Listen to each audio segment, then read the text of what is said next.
प्रिय छात्रों, नमस्कार। इंडिया ऑनलाइन क्लास में आपका स्वागत है।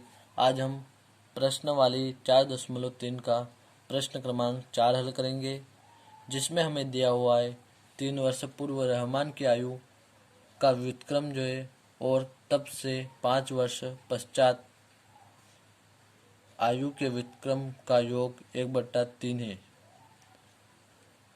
क्या बोल रहा है प्रश्न में हमें कि 3 वर्ष पूर्व का मतलब होता है पहले रहमान की आयु। 3 वर्ष पहले जो है रहमान की आयु का व्युत्क्रम जो है और तब से 5 वर्ष पश्चात यानी कि बाद में। पश्चात का मतलब होता है बाद में आयु के व्युत्क्रम का योग, उसका योग जो होता है 1/3 है। तो हमें क्या करना है, उसकी वर्तमान आयु ज्ञात करना है। उसने अभी जो हमें 3 वर्ष पहले और 5 वर्ष बाद का जो व्युत्क्रम का योग बता रखा है 1/3, हमें जो है उसकी वर्तमान आयु ज्ञात करना है। तो सबसे पहले जो है हम लिखते हैं यहाँ पर कि माना रहमान की वर्तमान आयु x है। हम मान लेते हैं रहमान की वर्तमान आयु x है। फिर लिखते हैं हम 3 वर्ष पूर्व रहमान की आयु बराबर x-3। अगर पूर्व यानी पहले की होगी तो हम उसके लिए माइनस लगाएंगे और पश्चात बाद में की होगी तो उसको हम जोड़ेंगे। तो यहाँ पर 5 वर्ष पश्चात रहमान की आयु x+5, क्योंकि बाद में यानी पश्चात में, इसलिए हमने x+5 को जो है जोड़ा इसमें। और फिर अब हम इसको प्रश्न के अनुसार जो है हल करेंगे, इसलिए हम लिख लेते हैं प्रश्नानुसार। तो अब हम आपको रफ में समझाएंगे। जो प्रश्न बोल रहा है हमें व्युत्क्रम, तो व्युत्क्रम का मतलब जो है हम आपको रफ में समझाने वाले हैं। प्रश्न बोल रहा है हमें 3 वर्ष पूर्व रहमान की आयु का व्युत्क्रम। तो व्युत्क्रम का मतलब जो होता है, हमें जो संख्या जो दी गई है वो जो है 1 के बट्टे में लिख के हम, तो जैसे कि हम मान लेते हैं हमें x दिया हुआ है, तो इसको हम किस प्रकार लिखेंगे 1/x। इसको जो है हम इस प्रकार लिखने को जो हम क्या बोलते हैं, व्युत्क्रम बोलते हैं। तो हम अब जो व्युत्क्रम लिखेंगे, व्युत्क्रम के अनुसार जो इस संख्या को लिखेंगे हम x-3 x+5। तो हमें जो दी गई है 3 वर्ष पूर्व, जो कि उसकी वर्तमान हमने x मानी, तो x-3 इसका व्युत्क्रम हमारा बराबर होगा 1/x-3 और x+5 का व्युत्क्रम x+5 बराबर इसका व्युत्क्रम हमारा जो है होगा 1/x+5। तो अब हम इसको जो यहाँ पर लिख लेते हैं। तो यहाँ पर लिखते हैं हम हमारा x-3 का व्युत्क्रम जो हमें प्राप्त हुआ है 1/x-3। फिर यहाँ पर जो हमारा प्लस यानी इनका योग बोला है उसने 1/x+5, जो कि x+5 का व्युत्क्रम है, और फिर इसका बराबर योग जो है 1/3। फिर अब जो है हम यहाँ पर इसका जो है तिर्यक गुणा करेंगे। इसका गुणा इधर करेंगे और इसका गुणा यहाँ पर करेंगे। इस प्रकार से इसका इधर और इसका इधर करेंगे, तिर्यक गुणा बोलते हैं इसको। तो इसका गुणा हम यहाँ पर 1 में करेंगे तो हमें प्राप्त होगा x+5। फिर यहाँ पर हम लिखेंगे प्लस, कोष्टक लगाएंगे, फिर लिखेंगे प्लस, फिर इसका गुणा यहाँ पर करेंगे 1 में तो हमें प्राप्त होगा x-3। फिर पूरे पर जो नीचे बट्टा लगाते थे, बट्टे में हमारा जो लिखेंगे हम ऐसी की ऐसी यहाँ पर बट्टे में लिखेंगे हम x-3। फिर यहाँ पर जो है गुणे में है x+5 बराबर 1/3।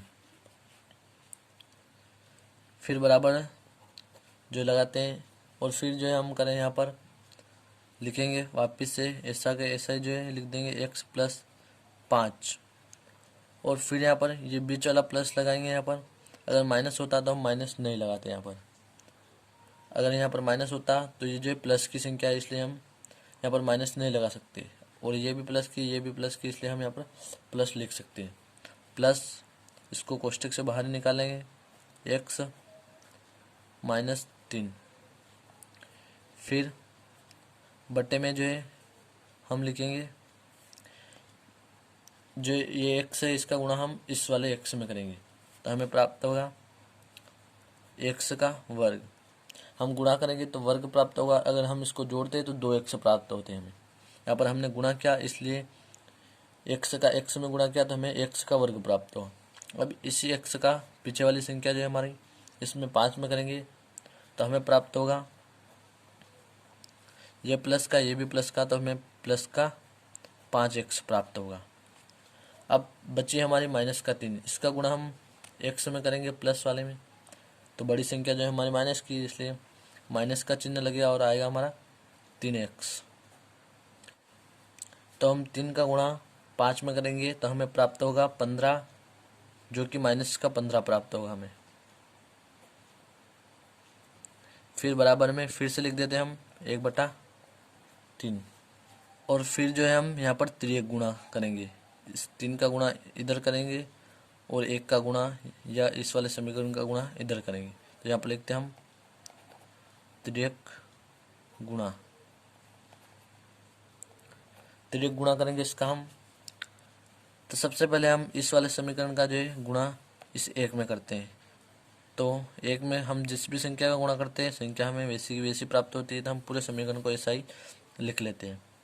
x का वर्ग plus 5x minus 3x minus 15। फिर बराबर का चिन्ह लगा देंगे हम यहाँ पर, और फिर इसके बाद जो है इस वाले समीकरण का गुणा जो है हम 3 में करेंगे। क्या करेंगे हम, इसका गुणा जो है हम 3 में करेंगे, तो हम इसका गुणा 3 में करेंगे तो हमें क्या प्राप्त होगा, यहाँ 3 का गुणा x में करेंगे तो 3x प्लस फिर 5 या 15, क्या प्राप्त होगा हमें 5 या 15। फिर हमें प्राप्त होगा वापस से प्लस का 3x, फिर माइनस का 3 या 9 जो हमें प्राप्त होगा। फिर अब हम क्या करेंगे, इस वाले समीकरण को ऐसा ऐसे लिख लेंगे, x का वर्ग plus 5x minus 3x minus 15 बराबर। अब हम यहाँ पर क्या करेंगे, 3x और 3x जो है दोनों प्लस के दोनों जुड़ जाएंगे हमारे, तो इनको हम जोड़ देंगे तो हमारा बनाया 6x बन जाएगा। फिर इसके बाद जो है यहाँ पर 15 और माइनस का 9, प्लस का 15 और माइनस का 9, तो हमारा क्या होगा यहाँ पर जो है घट जाएगा, 15 में से 9 जो है हमारे माइनस हो जाएंगे, तो हमारे बचेंगे क्या, प्लस के 6 बच जाएंगे हमारे, बड़ी संख्या प्लस की इसलिए प्लस का 6 बचेगा।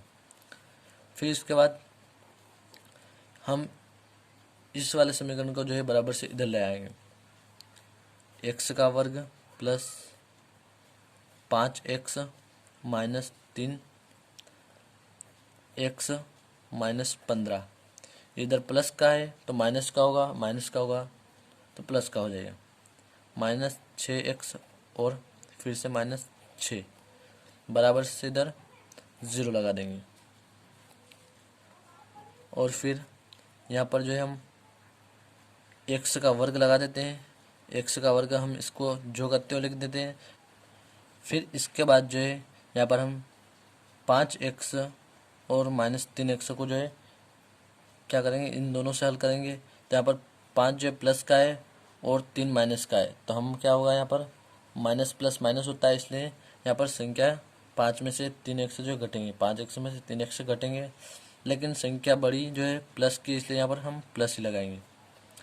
5 में से 3 जाते तो हमारे बच्चे 2 और x, 2x minus 15 minus 6x minus 6 बराबर 0। फिर जो है यहाँ पर बराबर के बाद फिर x को फिर वापस से जो करते हुए लिख देंगे हम x वर्ग, फिर यहाँ पर 2 प्लस का 2x और माइनस का 6x, जो ये बड़ी संख्या है माइनस की, इसलिए यहाँ पर माइनस होगा और चिन्ह भी हमारा माइनस का लगेगा क्योंकि बड़ी संख्या माइनस की है। 6 में से हमारा 2 जाएगा तो बचेगा हमारा यहाँ पर 4x, और फिर माइनस का 15 और माइनस का 6 जो कि हमारा क्या हो जाएगा, प्लस का हो जाएगा। लेकिन बड़ी संख्या जो है माइनस का 15 है, या माइनस की, इसलिए यहाँ पर माइनस लगाएंगे हम, तो हमारा क्या हो जाएगा, माइनस का 21 बराबर 0। फिर इसके बाद हम क्या करेंगे, ऐसी दो संख्या ज्ञात करेंगे जिनका गुणा करने पर हमें क्या प्राप्त हो, 21 माइनस का 21 प्राप्त हो, और जोड़ने या घटाने पर हमें माइनस का 4 प्राप्त हो। तो आइए हम रफ में कर देखते हैं, ऐसी दो संख्या ज्ञात करेंगे। तो इसके लिए सबसे पहले हम 21 का गुणनखंड निकाल लेते हैं। तो 21 का गुणनखंड निकालेंगे, सबसे पहले हम 3 से निकालेंगे। 3 7 21 होता है हमारा, और फिर 7 से 7 एकम 7, तो हमें दो संख्या जो प्राप्त हुई है 3 × 7, तो हमारा 7 से 21, हमें 21 तो प्राप्त हो गया है बराबर 21, लेकिन यह का है, प्लस का है, और हमें इसको जोड़ने घटाने पर भी माइनस का 4 भी लाना है। तो माइनस का 4 लाने के लिए हमें क्या करना पड़ेगा, यहाँ पर संख्या जो इसको बड़ी संख्या को माइनस की रखेंगे हम, ये संख्या है हमारी, इसको हम क्या करेंगे, माइनस की रखेंगे, और इसको प्लस की रखेंगे, तो प्लस माइनस माइनस हो जाएगा, लेकिन बड़ी संख्या जो है हमारी माइनस की रहेगी, इसलिए यहाँ पर हमें माइनस का 4 प्राप्त हो जाएगा। 7 में से 3 जाएगा तो हमारा बचा 4, और वह भी माइनस का बचा, क्योंकि यह 3 जो प्लस की छोटी संख्या, बड़ी माइनस जो है 7 है, और हमें 21 भी जो है 7 माइनस के 21 प्राप्त हो जाएंगे इस प्रकार।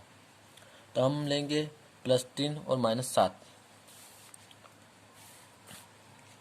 बराबर x का वर्ग, इसको ऐसा ही लिख देंगे हम। फिर यहाँ पर रखेंगे प्लस का 3x -7x, फिर -21 को ऐसा का ऐसा ही लिखेंगे बराबर 0। फिर उसके बाद बराबर यहाँ पर जो हमें कितने 4 पद प्राप्त हो गए, 1 2 3 4, हमें 4 पद हो गए। अब यहाँ से पहले और दूसरे वाला पद और तीसरे और चौथे में से क्या हम कॉमन निकालेंगे।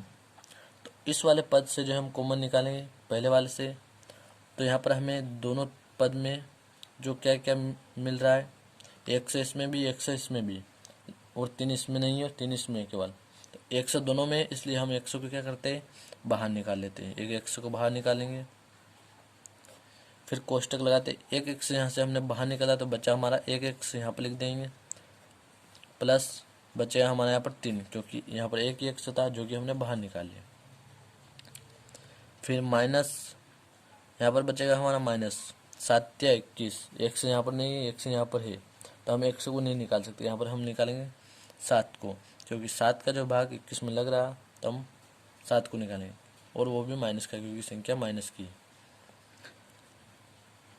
फिर कोष्टक लगाते हैं, यहाँ पर बचेगा हमारा x, फिर कितनी बार गया, 3 बार, प्लस माइनस माइनस जो है हमारा प्लस बनेगा, 7 या 21। फिर इसके बाद हम बराबर लगाकर x -7 को अलग लिख लेते हैं, और x + 3 जो हम इसको अलग लिख लेते हैं। सबसे पहले हम लिखते हैं x + 3 और लिखेंगे यहाँ पर या x -7। दोनों में से जो है हमारा आंसर एक हो सकता है, इसलिए हम बीच में या लगाएंगे।